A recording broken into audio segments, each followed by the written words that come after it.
Hey, boys and girls, welcome back. Today, I'm going to read you a story called Taking the Train, and we're going to be learning about what a train is and what happens when you take a train ride, and maybe a little bit why people take the train instead of driving or taking an airplane. Taking the train. Focus question says, what happens during a ride on a train?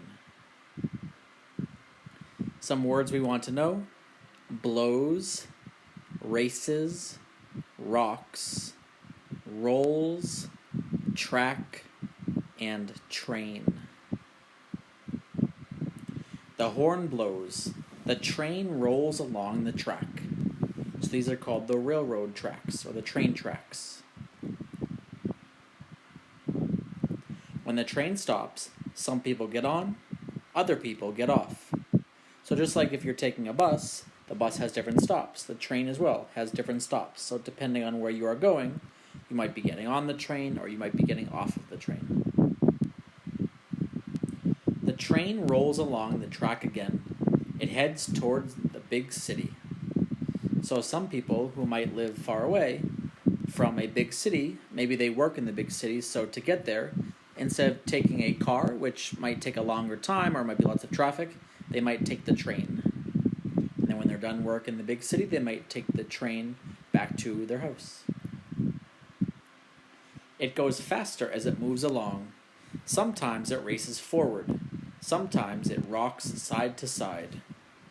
So that can be a little bit scary if you're on it and it's moving a little bit side to side. It might make you feel like something bad's going to happen, but that's typical. That usually happens. And it does go very, very fast. That's why if you take a train, a lot of times you can get there faster than if you take a car.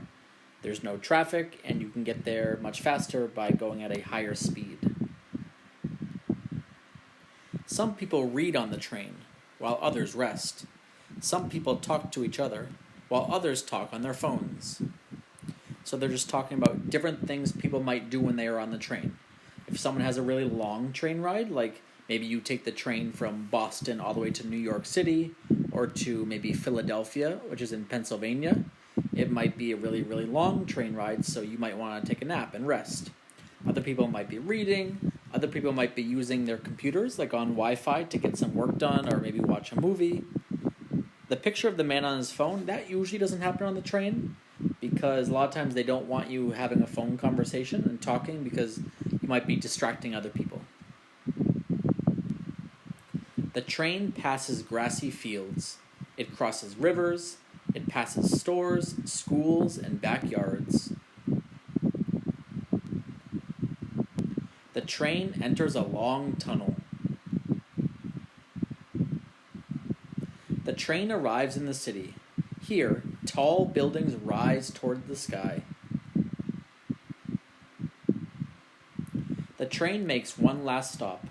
All the people get off. Other people get on. So for example, let's just pretend if this was New York City.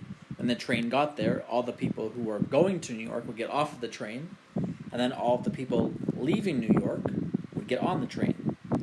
And the trains have different times they need to leave. So when you buy a ticket to get on the train, you know what time the train is leaving, you know what time you have to get there, and if you miss it, you might have to wait a really long time to take the next train, so it's important to be on time. Soon the train rolls along the track again. It rolls back through the tunnel.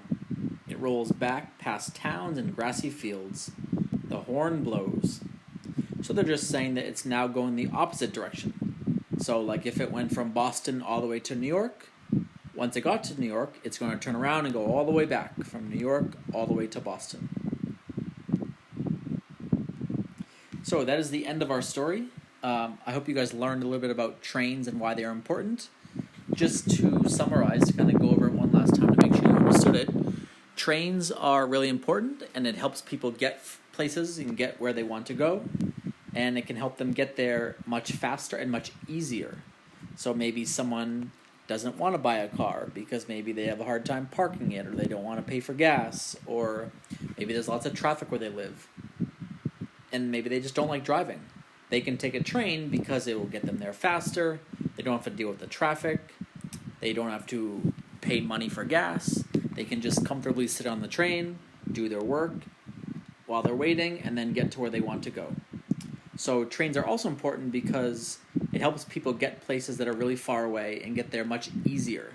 So if I want to go to New York City to visit my friend, maybe I don't want to go to the airport and buy a plane ticket and ride on a plane. Maybe I'm scared to ride on a plane.